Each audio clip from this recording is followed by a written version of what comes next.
Hello and welcome into Hell Frozen Over. I'm Nick Marek alongside head coach Greg Powers. Coach, big weekend for you guys this weekend. You're taking on U of A Wildcats. 32 games in a row against them as the streak. What's going to make this weekend a little different? Yeah, I mean, we're just going to treat it like we have the last 32 games, and some have been very close, some have been lopsided, but, we know U of A is going to be up for them. We know they're an improved team, and, we treat every game differently and every game the same, but as its own game. So, we're not focused on 33. We're focused on one game Friday night, and we'll go from there. Well, it's interesting that you said how close the games were, because last year, especially down in Tucson, a lot of closer games that typically are back here in Tempe. However, I guess earlier in the season that wasn't the case. But how do you look on leaders then to get you through those games? Well, I mean, it was somebody for us last year, I think, different, every game. But, Darcy had a big goal in overtime. Kale had a nice pass. Bowen came through big down in Tucson. So, that's the luxury of having a deep roster, so it could be anybody. But, we have a great core of vets that have been telling these guys what the rivalry is all about, and they'll be ready to go.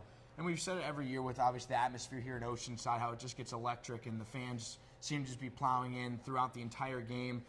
What's it like from a coaching standpoint, and also knowing your team, how they're able to react to the fans? It's good. Anytime we have a packed house, we want to win and put on a good show, so they come back and see us play. So it's important. It's important that we win when we have a packed house. And then looking at goaltenders, are you going to expect to go with Joe D'Elia in net today, or on Friday at least, to start things off and get that senior to kind of get you through the weekend? Friday, I'm going to definitely go with Joe. He's earned that opportunity. He's 9-0 lifetime against U of A, and he's a senior, and I think that's probably what gives us the best chance to win on Friday, is having somebody that's going to be calm and won't let the electricity and the atmosphere get to him, and that's what we're going to be looking for out of Joe. And now with some of the newcomers, obviously also the goaltenders right behind them, but plenty of freshmen stepping up too in the first 2 weeks, exploding on the stat sheet, doing very good things in the ice.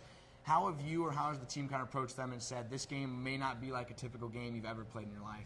Well, I mean, they know. I mean, throughout the recruiting process, we put an emphasis and make sure that every kid that comes in knows that we have an arch rival, an in-state arch rival, and so we try not to beat a dead horse with it. But the last 3 games, it was set up. Everybody on our roster knew that they were going to be kind of, I guess, cupcake type games, and it's no offense to those opponents because they're good Division II teams, but it all starts for real this weekend, and the guys know that, and they'll be ready to go, and I'm excited to see them play against a good team.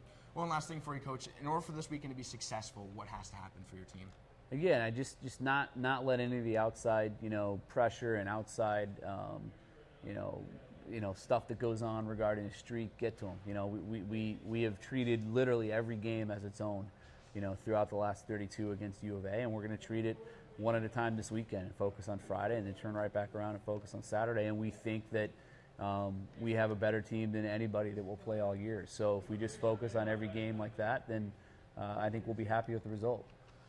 Well, a 32-game win streak against the University of Arizona is a big accomplishment for the Sun Devil program. No player on this team has lost to U of A at all throughout their college career. So you can tune into the broadcast 7:30 on Friday night, 7:30 on Saturday night, right here in Oceanside Ice Arena. If you can't make it out, stay tuned to the broadcast on CronkiteSports.com, and we will see you this weekend.